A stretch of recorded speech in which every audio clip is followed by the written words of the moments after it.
સેવા ક્ષેત્રે પીએમ મોદીના 23 વર્ષ પૂરા થયા છે। દર વર્ષે રાજ્યમાં 7 થી લઈને 15 ઓક્ટોબરના રોજ વિકાસ સપ્તાહની ઉજવણી કરવા માટે આયોજન થાય છે। આજે વિકસિત ભારતની પ્રતિજ્ઞા લેવાશે। બપોરે 12:39 કલાકે આ પ્રતિજ્ઞા લેવાશે। ઋષિકેશ પટેલે આ માહિતી આપી। તેમણે કહ્યું કે સીએમ સહિત મંત્રીમંડળ આ પ્રતિજ્ઞા લેશે।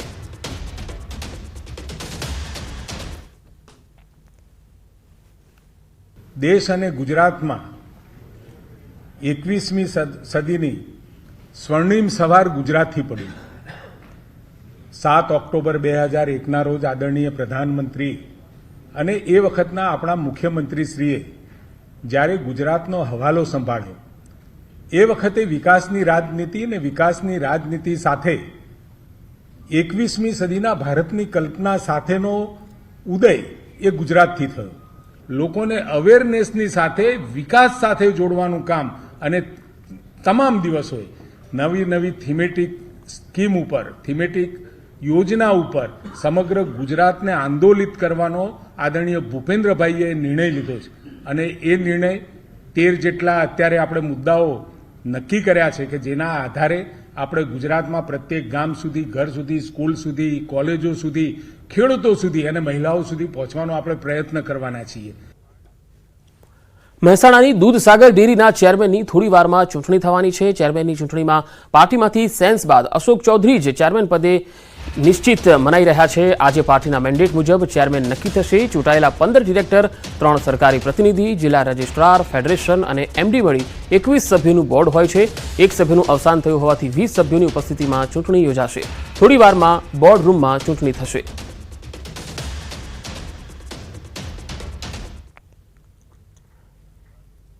સુરેન્દ્રનગરમાં વધુ એકવાર ફાયરિંગની ઘટના બની। વઢવાણમાં કોઠારિયા રોડ પર ફાયરિંગની આશંકા 2 થી 3 રાઉન્ડ ફાયરિંગ થયાની માહિતી છે। ગત સમયથી જમીન અંગે બંને પક્ષ વચ્ચે જૂની અદાવત ચાલતી હોવાની ચર્ચા છે। ફાયરિંગના બનાવમાં કોઈ જાનહાનિ નહીં, પરંતુ કારમાં ફાયરિંગ થયું હોવાની પ્રાથમિક વિગતો સામે આવી રહી છે। સુરતની સારોલી પોલીસે નકલી ચલણી નોટ સાથે 2 આરોપીને ઝડપી લીધા। પોલીસે આરોપી ફારૂક બિસ્મિલ્લા બેગ અને મનોહર અકલ્લા બાલારાજુને ઝડપી લીધા છે। પકડાયેલા બંને આરોપીઓ પાસેથી 500ના દરની 1600 નોટ અને 500ના દરની 8 સાચી નોટો મળી છે। સારોલી પોલીસે 4 મોબાઈલ ફોન સહિતનો મુદ્દામાલ કબજે કરી કાયદેસરની કાર્યવાહી હાથ ધરી છે।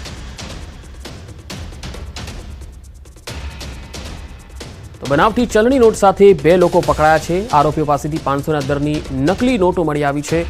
સુરતમાં નકલી ચલણી નોટ સાથે આ બંને આરોપીઓને પકડી લેવાયા છે।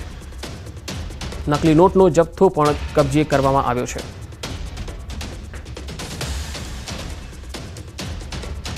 વડોદરાના ભાયલી ગેંગરેપ કેસમાં મોટો ખુલાસો થયો છે। સૂત્રોના હવાલાથી મોટી માહિતી મળી રહી છે। ભાયલી ગેંગરેપના આરોપીઓ પકડાયા છે। વડોદરા શહેર પોલીસે આરોપીઓને પકડ્યા છે। ક્રાઇમ બ્રાન્ચની ઓફિસે આરોપીઓને લઈ ગયા હોવાની માહિતી છે। પોલીસ સૂત્રો પાસેથી આ મોટી માહિતી સામે આવી રહી છે। 5 આરોપીઓને પકડ્યા હોવાની પ્રાથમિક માહિતી આવી રહી છે। તો વડોદરાના ભાયલીમાં જે સગીરા સાથે ગેંગરેપ થયો હતો, હવે તેમાં અપડેટ આવી રહ્યું છે કે આરોપીઓ પકડાયા છે। વધુ માહિતી સાથે વડોદરાથી સંવાદદાતા હાર્દિક દીક્ષિત જોડાયા છે। હાર્દિક, મોટી માહિતી જે આવી છે સામે, એમાં શું હાલ અપડેટ છે આપની પાસે?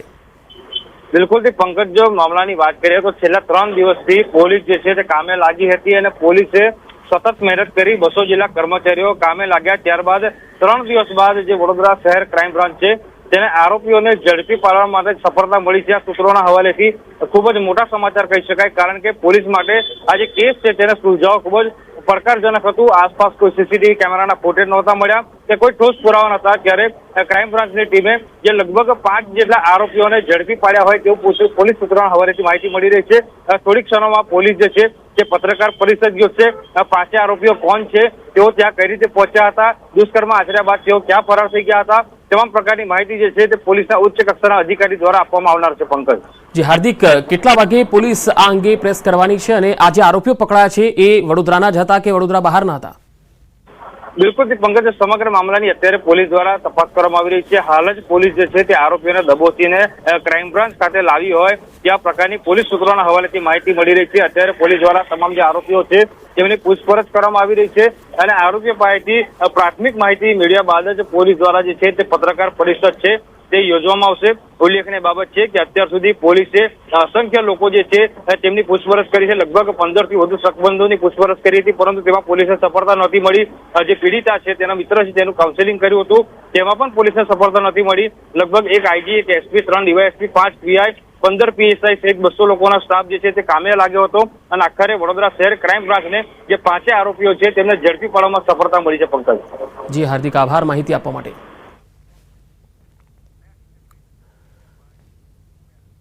સાયબર ફ્રોડ અને નોકરી આપવાના બહાને પૈસા પડાવવા છેતરપિંડી જેવા કિસ્સાઓ ખૂબ વધી રહ્યા છે.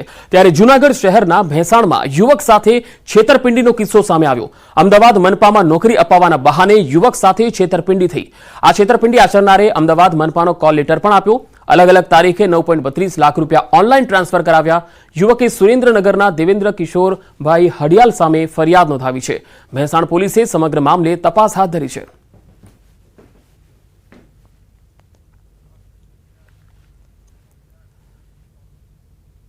સુરત એસઓજી પોલીસે પાર પાડ્યું મિશન કાશ્મીર.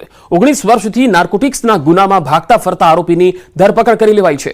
જી હા, કાશ્મીરના અનંતનાગમાંથી કુખ્યાત ડ્રગ્સ માફિયા નિશાદ અહેમદ ગુલામ નબીની ધરપકડ કરી લેવામાં આવી.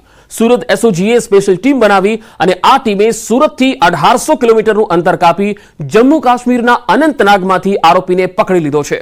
વર્ષ 2006માં આરોપીએ 10 કિલો કરતા વધુ ચરસ ગુજરાતના સુરતના વેપારીને વેચાણથી આપેલું હતું. આ ગુનાનો ભેદ પોલીસે ઉકેલી લીધો છે. આરોપી અફઘાનિસ્તાન અને પાકિસ્તાનમાંથી ડ્રગ્સ મંગાવતો હતો.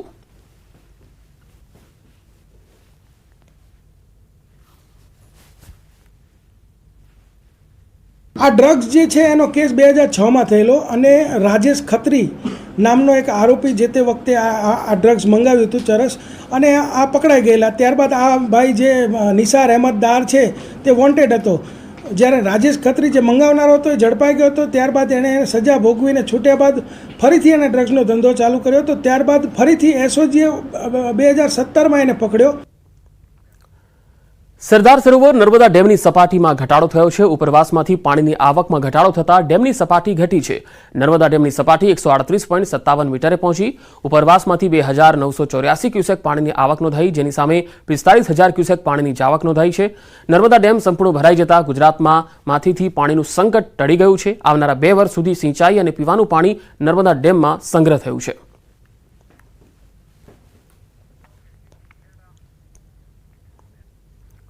રણછોડરાયજીના ભક્તો માટે ડાકોર મંદિર કમિટીએ મહત્વનો નિર્ણય કર્યો છે. આજથી વિનામૂલ્યે ડાકોર દર્શનાર્થે આવતા ભક્તો માટે વિનામૂલ્યે ભોજનની વ્યવસ્થા પૂરી પાડવામાં આવશે. ડાકોર દર્શનાર્થે વધારતા ભક્તો વિનામૂલ્યે ભોજન પ્રસાદી લઈ શકશે. રણછોડરાય મંદિર નજીક આવેલી ગૌશાળા પાસે યાત્રી નિવાસ નીચે ભોજનની વ્યવસ્થા કરવામાં આવી છે. હજારોની સંખ્યામાં ભક્તો ભોજન પ્રસાદીનો લાભ લઈ શકશે. મંદિર પ્રશાસન દ્વારા ભોજન પ્રસાદની વ્યવસ્થા કરવામાં આવતા કોઈ ભક્તો હવે ભૂખ્યા નહીં રહે.